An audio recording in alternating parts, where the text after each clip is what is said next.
dari dulu saya pribadi saya memang bercita-cita untuk menjadi arsitek gitu. Cuma kalau dibilang yakin 100% juga enggak lah. Kita pasti 50-50. Ada yakin, ada nggak yakin ya. Setelah berjalannya waktu, kami mendapat bahwa ini beneran suatu passion ya untuk kami. Ketika melihat proyek itu jadi sesuai dengan desain dan hasilnya bagus, itu it makes very happy. Itu nilainya itu nggak bisa dibandingkan dengan apapun gitu. Karena kita tuh selalu merasa mungkin sebagai desainer atau arsitek, kita selalu menemukan hal-hal baru dari setiap proyek yang kita temukan. Mungkin dari persona individunya sendiri, dari kotanya, dari makanannya, mungkin dari site-nya, dari alam dan hal-hal lainnya. Kita cek lapangan, cek gambar, terus ketemu orang baru, jadi mungkin lebih nggak membosankan sih kalau kerja di arsitek. Gitu sih. Kalau jawabannya Yoda tadi mulia banget. Kalau saya ya nggak bisa yang lain aja soalnya. Mau dagang juga nggak bakat gitu. Saya nggak langsung suka sama arsitektur dari awal juga, tapi setelah menikmati, berkomitmen itu kayak bisa memberikan sesuatu yang lebih daripada cuman materi gitu. Apa sih yang bisa kita kasih ke, maksudnya kayak ke environment, ke people gitu. Maksudnya yang kita bisa kasih ya ini gitu, karena kita bisa berkarya dengan arsitektur dan kita percaya juga sih dengan kayak kita membuat arsitektur yang baik, pasti kita membuat kehidupan yang baik lah buat kayak generasi setelah kita juga.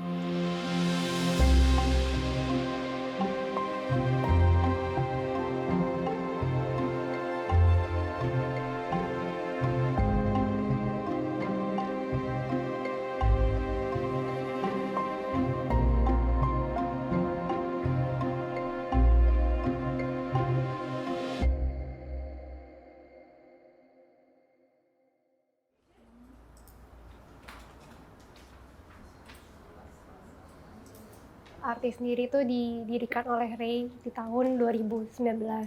Karena di saat itu belum ada nama Arti sih. Jadi dari Ray mungkin udah berkarir dulu sendiri. Lalu di tahun 2020 aku nyusul ya. Jadi kita membuat Arti bersamalah di awal tahun 2020.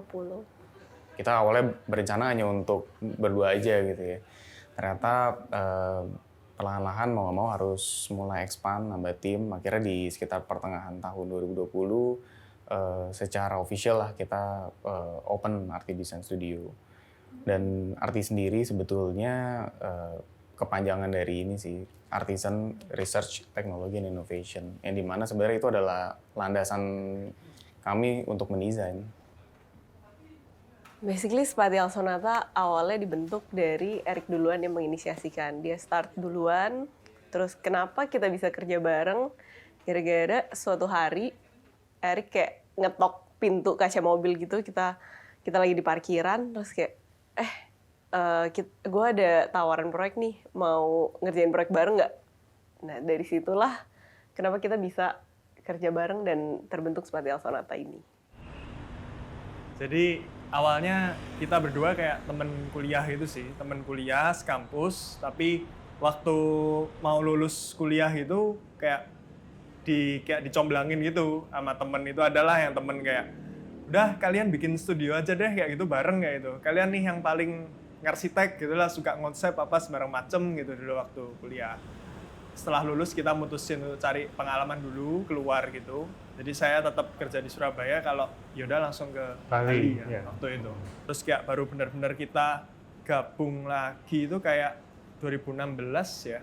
2016 ya, ada tawaran proyek dari kenalan, terus waktu itu kita ngobrol kayak mau coba digarap bareng, soalnya kan kita waktu itu sama-sama ikut perusahaan lain, jadi waktunya mungkin terbatas. Kalau digarap bareng kan mungkin bisa saling cover. Akses mulai itu pada tahun 2017. Sebelumnya kan saya sama Bagus pada waktu kuliah semester akhir itu kan udah sering collab project, entah itu renov rumah atau renov pagar. Jadi yang kecil-kecilan itu kita mulai dalam berjalannya waktu sih, semakin lama semakin banyak ya proyek yang masuknya. Akhirnya kita seriusin mulai bikin studio kecilan gitu sih. Sebenarnya yang bikin menarik ketika kita bikin studio itu prosesnya. Jadi bukan dari satu proses bangunan dari nol atau kita konsep dari awal, tapi kadang cuman render eksterior aja, interior aja. Nah dari situ baru mulai sedikit demi sedikit project yang sederhana mulai berdatangan, terus akhirnya ya kita seriusin aja bikin studio akses. Kera itu dimulai pada tahun 2016 pas kami selesai kuliah, balik ke Medan. Ada satu partner namanya Tommy, kebetulan dia lulus sipil, sedangkan saya arsitektur. Ya udah, ayo kita coba yuk buat biro jasa, tapi ya maksudnya bukan spesifik untuk arsitektur, tapi lebih fokus ke anything creative, can be design, can be photography, anything. Dari sana kita mulainya. Nah, pas kebetulan itu juga ada partner lagi, ini partner ketiga namanya Anggi, yang pas pulang dari Singapura.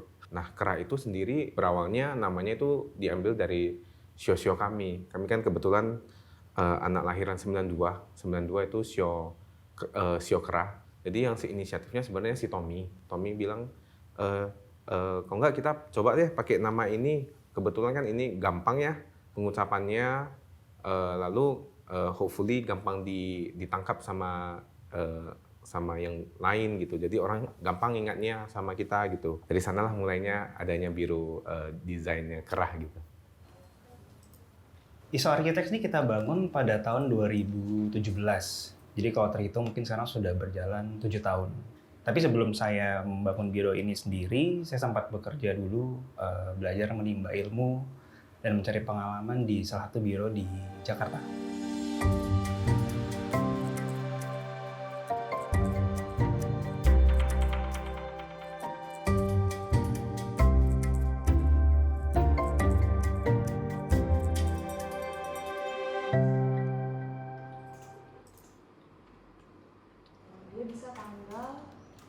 Klien-klien pertama ISO kami dapatkan dari relasi family and friend.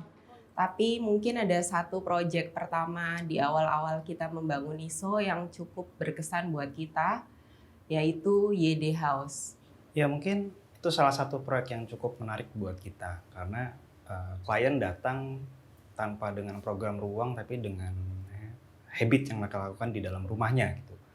Semisal misalnya mereka datang kepada kami, terus mereka menceritakan bagaimana cara mereka hidup di dalam rumah. Dari mereka pergi pagi, pulang ke kantor, mau duduk di mana, terus tidur di posisi di mana, mau melihat apa, dan lain-lainnya.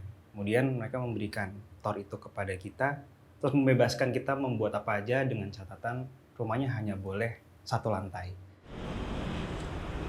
Selama akses awal-awal itu kan banyak kan renov, terus nambah bangunan, masa bangunan atau gimana. Nah itu kita dapat proyek benar-benar baru dari nol, bangun baru.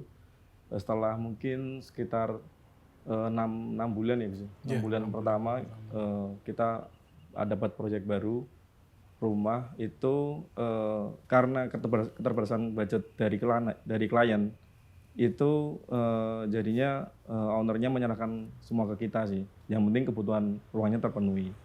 Rumahnya itu akhirnya kita propose desain awal itu langsung diterima. Karena memang mereka udah bener pasrah aja. Jadi kebutuhan ruangnya seperti ini, budgetnya sekian. Nah gimana caranya kita mendevelop project itu sesuai apa yang diinginkan klien.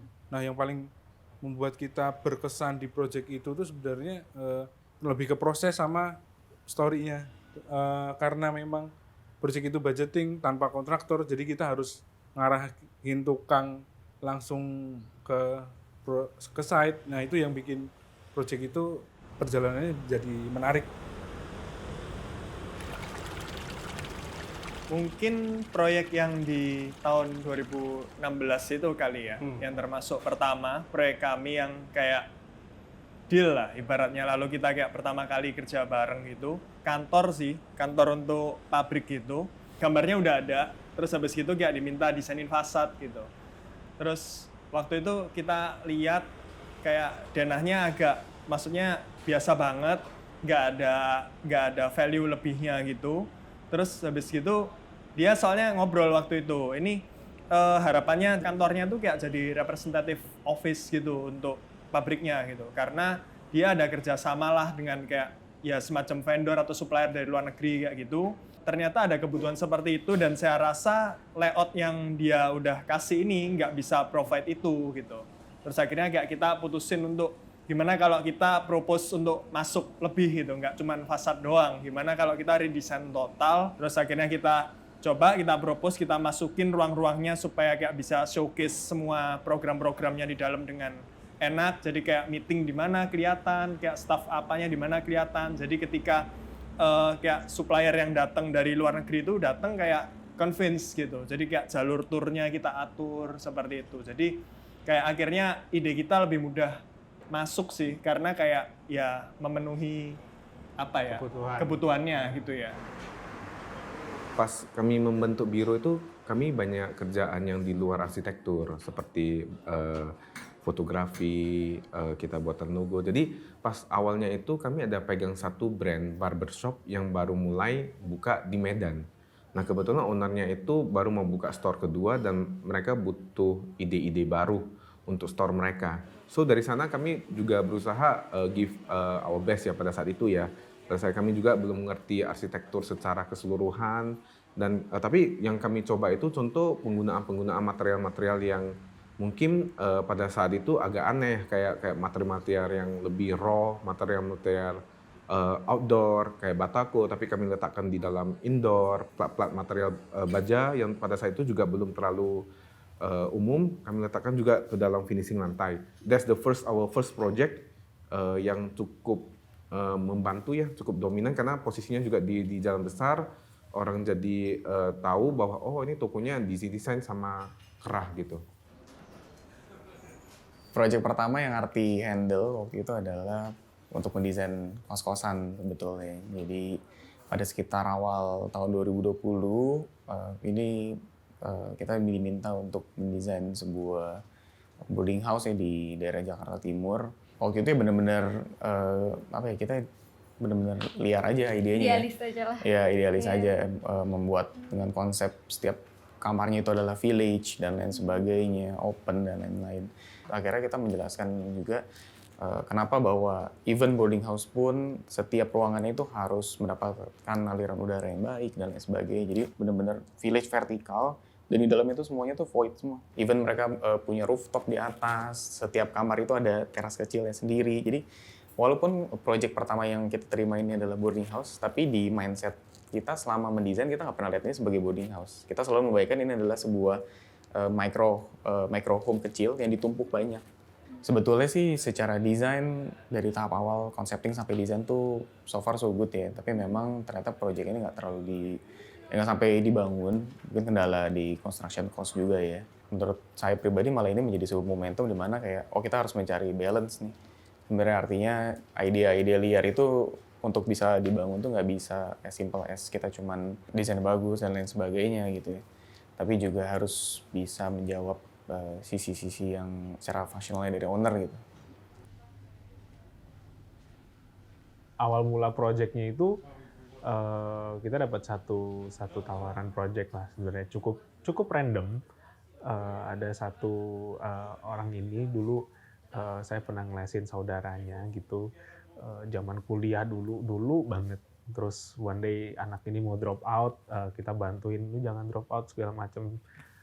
And then one day kita dapat call malam-malam, bro masih inget nggak gue gitu, gue nggak jadi drop out, gue udah lulus kuliah arsitektur, terus gue udah sempat kerja jadi arsitek dan gue sekarang memutuskan untuk bisnis gitu. Ini gue ada project bikin rumah teman baiknya dia gitu. That's why dia ngerasa kayaknya nih oke nih untuk dikasih ke Eric gitu. Dulu sebenarnya saya pribadi ngerjainnya coffee shop, co-working space, mungkin space yang mungkin skalanya small and medium gitu. Kebetulan si rumah atau project ini tuh dikasihnya tanahnya luasannya yang kita sebenarnya belum pernah nyobain. Timeline projectnya itu cuman intinya kita ditelepon hari Selasa dan harus meeting hari Sabtu gitu. Di situ makanya saya minta tolong Ilka untuk kita kerjain bareng gitu. Projectnya baru selesai jam 6 pagi, kita meeting jam 9 gitu. Dan kita meetingin udah kucel, belum mandi segala macem. Kalau menurut Ilka kan blessing ya. Kalau menurut saya mungkin diterima sama klien proposalnya karena kasihan kali yang lihat kita udah kucel kayak gitu. udah berantakan gitu. Kita juga bingung sih kenapa bisa diterima ya sebenarnya. Kalau saya dan Ilka selalu ngobrol ya talent with opportunity lah. Jadi opportunity-nya juga harus ada, tapi kitanya juga harus siap begitu ada kesempatannya. Gitu.